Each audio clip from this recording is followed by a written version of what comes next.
Bad effects pag kulang sa tulog, 'di ba? Pag lagi tayong puyat, ano ba dapat nating binabantayan? So, 5 bad effects pag kulang sa tulog. Tapos, magbibigay tayo, ito medyo maganda, 11 tips para labanan ang puyat. So, kung puyat ka na, paano gagawin mo para makabawi ka doon sa puyat mo? Meron tayong mga tips. At later, meron tayong mga sleep tips, simpleng tips para makatulog agad. Okay? Tingnan muna natin yung 5 bad effects pag kulang sa tulog. Number 1, mas tumataas ang blood sugar. So, yan, napapansin niya ng mga may diabetes, bakit mas tumataas blood sugar nila pag puyat sila? Kasi nga, pag kulang tayo sa tulog, may stress hormone lumalabas, yung cortisol eh. So, pag lagi ka na-stress, lagi kang puyat, tumataas ang cortisol mo, pati blood sugar mo, tumataas din. Actually, hindi lang blood sugar tumataas, pati blood pressure tumataas din. Mas naka-high blood din, o kasama din yan sa bad effects. Number 2 problem is weight gain. Mas tataba ka. Bakit? Mas maganda kasi, pag gabi na dapat tulog na eh, di ba? Hindi ka nakakain eh, di ba?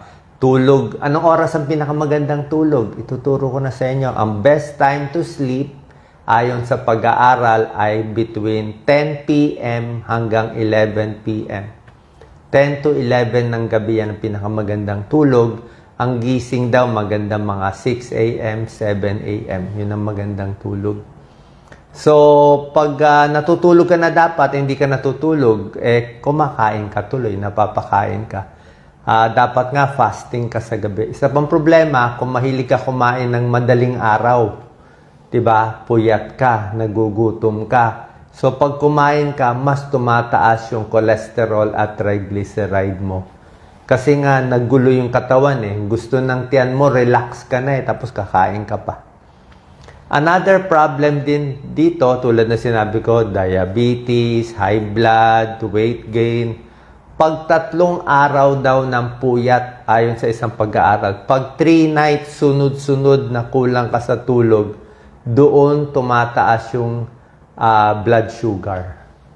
Doon tumataas yung blood sugar. Nadi-decrease yung insulin sensitivity by 30%, kaya mas nasisira yung organs natin. So, yan So, hindi talaga maganda yung laging puyat. So, high blood, taas blood sugar, tumataba.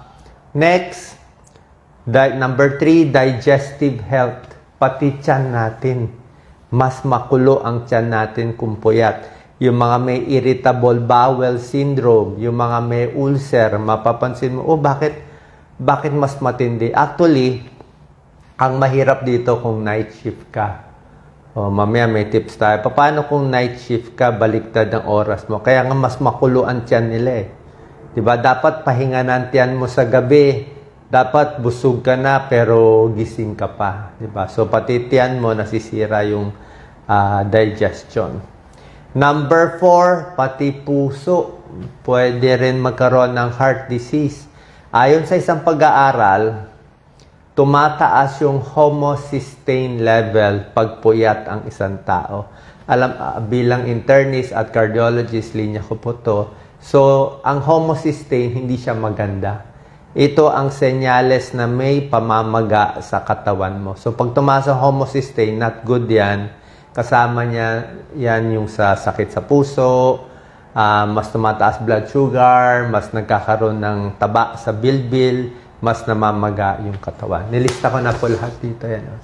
Nilista ko para pag-research ko, mabigay ko sa inyo maigi. Number 5 problem, pag kulang ka sa tulog, syempre, pati yung kain mo, namamali na daw ang decision. Usually kasi, pag puyat ka, hindi ka na kumakain ng gulay. Ito, bagsak ang fiber intake, bagsak ang vegetable intake. Siguro nga, pagising ka sa gabi, wala ka naman mabibiling healthy kung madaling araw, di ba? Take out na lang, puro fast food na lang. So, puro oily, maraming calories, at hindi na maganda nakakain. Lalo na nga pag night shift worker. Nagbabago rin. Tsaka, napaparami din yung mga energy drinks, kape, mga unhealthy, mga soft drinks, mga iced tea, mga unhealthy food choices kung puyat. Parang wala kang control. So nakita nyo, maraming bad effects yung puyat. So ito gagawin natin ha. Next topic natin, napakaganda, 11 tips paano labanan ang puyat, di ba? Minsan di mo maiwasan napuyat ka, kailangan mong pumasok sa trabaho. Ano gagawin mo? Hindi ka naman makatulog agad. Tingnan natin 11 tips. Yung iba, pag kulang sa tulog, next day, binabawi sa, number 1 tip is kape. Pwede ba uminom ng kape? Actually, kung kape ang pambawi mo, kung sanay ka sa kape, pwede naman 1 cup up to 2 cups of coffee pambawi sa tulog. Pwede. Pero hanggang doon lang. Hanggang 2 tasang kape lang. Huwag mo na subukan ng marami masyado. Baka tuliro naman yung utak mo. Hindi ko rin pinapayo na energy drinks kasi masyado mataas ang caffeine nun. Diba? So hanggang kape lang, 1 to 2 cups bawi. Tsaa pwede rin, konting bawi. Huwag soft drinks, huwag iba. Number 2 tip, iwas ka muna sa pagkain na matatamis pag puyat. Usually pag puyat ka, naghahanap ka ng matamis Soft drinks, cake, candy, chocolate, diba? Parang puyat ako, pambawi ko, sugar. Ang problema nga sa sugar, lalong magtataas ang blood sugar mo, magkaka-diabetes ka, manghihina ka rin. Pag kumain ka ng sugar, tataba ka rin, babagal din ang galaw mo. So, iwas sa sobrang matatamis. Number 3, pambawi, dapat mas healthy pa rin yung kinakain. Kung gusto mo talaga ng matamis, di prutas na lang. Kahit yung mansanas, peras, suha, yung mga healthy prutas lang, saging, pwede yan. Yan ang pinakamatamis mo. Healthy foods, mga gulay, mani, isda, itlog, pwede yung itlog, healthy ang itlog, yogurt, pwede lahat yan, pambawi mo. So at least healthy pa rin kinakain mo kahit puyat ka. Number 4, pag napuyat ka, kailangan mo mag-breakfast. Kailangan mo kumain ng almusal. Hindi pwede yung puyat ka na, hindi ka pa kakain. Kailangan mo 3 regular meals pa rin para normal yung pasok ng glucose sa dugo. Pero ang breakfast mo, hindi pwede puro kanin. Hindi pwede tapsilog na 2 cups of rice, konti lang yung ulam. Dapat, bawas din yung kanin, tama lang. 1 cup lang yung kanin mo, may gulay ka, regular foods, healthy para hindi magka-diabetes. Hindi pwede puro sugary and kanin pambawi mo. So, healthy breakfast, number 4. Number 5, pambawi ng tulog, kailangan maraming tubig. Maraming tubig, 8 to 10 glasses of water. Siyempre, puyat ka mas dehydrated ka. So, maganda nga, marami ka iniinom ng tubig. Di banyo ka ng banyo, di magigising ka, pupunta ka sa CR, mapipilit. Kailangan mo magtrabaho Tsaka, maraming sakit, maraming headache, maraming migraine ang dahilan kulang sa tubig. So, pag kulang ka sa tubig, hindi ka makaisip. Parang tuyo yung utak mo. So, sumasakit ang ulo mo, inuman mo ng tubig. Okay? Kung makulutyan mo, uminom ka ng tubig. Hot water, pwede yan. Diba? So, maraming benefits talaga yung tubig sa pag-ihi, sa kidneys, lalo na kung puyat ka. Okay? Mas di ka pa mapapakain. Paano uminom ka maraming tubig? Number 6, pag puyat ka, easy lang sa trabaho. Huwag mo lang pahalata sa amo mo. More break time. Di ba? Bagal-bagal lang. Kasi, pag puyat ka, mamamali ka sa compute, mamamali ka sa sulat, yung utak mo medyo mas lutang. Di ba? Parang hilo-hilo ka pa sa lakad mo. So, easy lang sa trabaho, sa lakad, baka madapa ka. Diba? Hinay-hinay, pati sa mga akyat at trabaho. More break time, konting slow work para hindi magkamali. Number 7, pangbawi ng puyat, magpa-araw. Okay? Ang araw ang pampagising natin.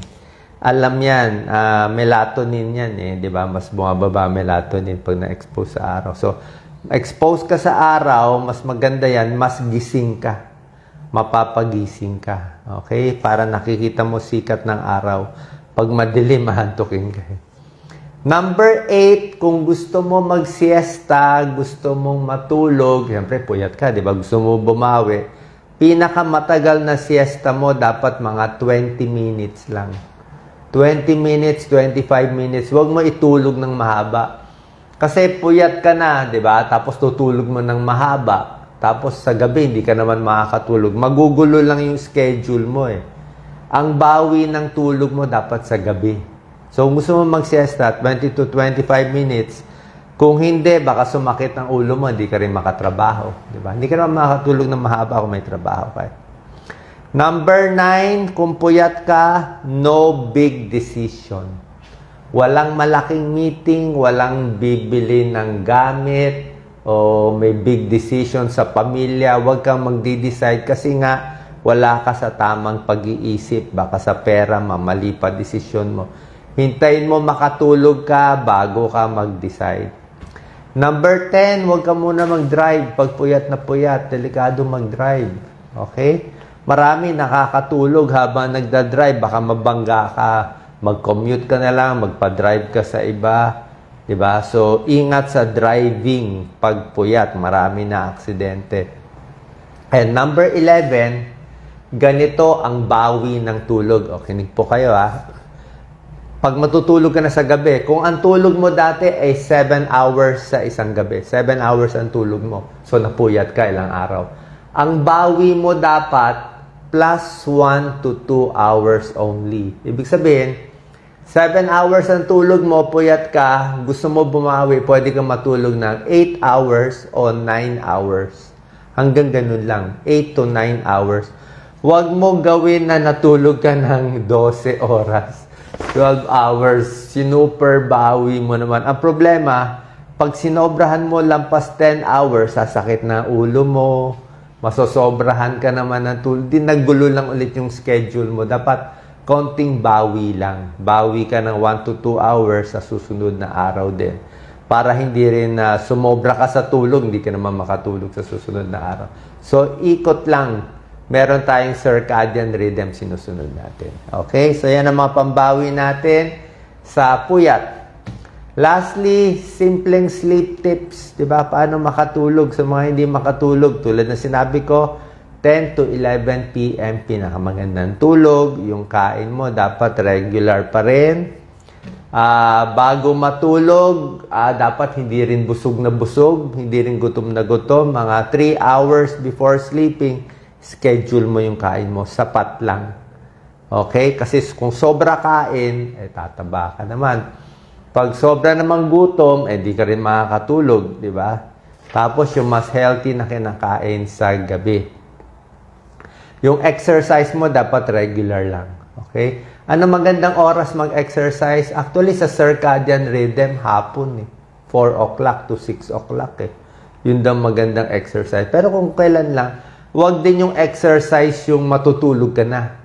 Matutulog ka na alas 10 ng gabi, magja-jogging ka ng alas 8, alas 9, baka hindi ka makatulog. Ma-excite ka masyado. Okay, magpa-araw sa umaga. Sinabi ko, magpa-araw para sa gabi mas makatulog. Pwede maligo sa gabi. Hindi bawal. Puyat, pwede maligo. Wala namang kaso Nakababa ng dugo. Hindi po tunay yun. Kita mo sa ibang bansa, yung mga overseas worker natin, yung mga Japanese, yung mga ibang, lahat sila ligo sa gabi. Tsaka maganda maligo sa gabi. Relax. Warm bath sa gabi. Maligamgam na tubig, pampatulog. Tapos yung kwarto mo, dapat yung malamig at matahimik. Matahimik, kung kailangan nga madilim, maglagay ka nga ng para sa tenga mo, para ma-block yung noise.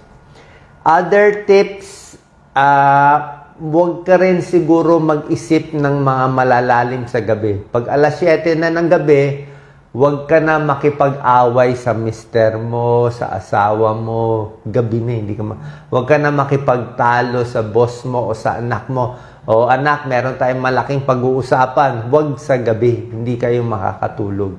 Kung may bad news na hindi naman nagmamadali, huwag sa gabi. Sure ako hindi ka makakatulog. Pag-usapan nyo ng 7, 8 o'clock ng gabi, hindi ka na makakatulog. Isipin mo na buong gabi, tuliro ka na. Then next day, sira ng araw mo. So, yung mga email, trabaho, dapat hanggang mga 6 p.m. lang yan eh. Okay? Yung early meeting, ingat din sa pag-schedule ng meeting ng alas 7 ng umaga. Minsan kasi, dahil napakaaga yung meeting mo, ma-expect mo, nako, may meeting ako, hindi ako makatulog. Lalo ka lang mahihirapan. So, dapat relaxing na sa gabi, cool down na, magbasa na lang ng mga simple, wag na mag-post sa gabi. Marami ka pinopost sa gabi, babantayan mo pa, mamaya mabash ka pa sa gabi, hindi ka makatulog. So, mas maganda sa umaga, ready tayo. Okay? So, sana po nakatulong tong tips. And finally, sa mga gamot, vitamin B complex, pampatulog, melatonin, pampatulog. Pero sa akin, hot water, chamomile tea, saging, lakad-lakad, tapos kumain, relax lang, kalma lang yung isip, di ba? Pwede kang magining ng konting music, o magbasa ka ng mga, yung mga cartoon, yung mga pamparelax, walang kabagay-bagay, o mag-isip ka lang ng mga lumang panahon, lahat yan nakaka-relax sa'yo para masarap ang tulog sa gabi. Sana nakatulong po to, share po natin sa ating kababayan. God bless po.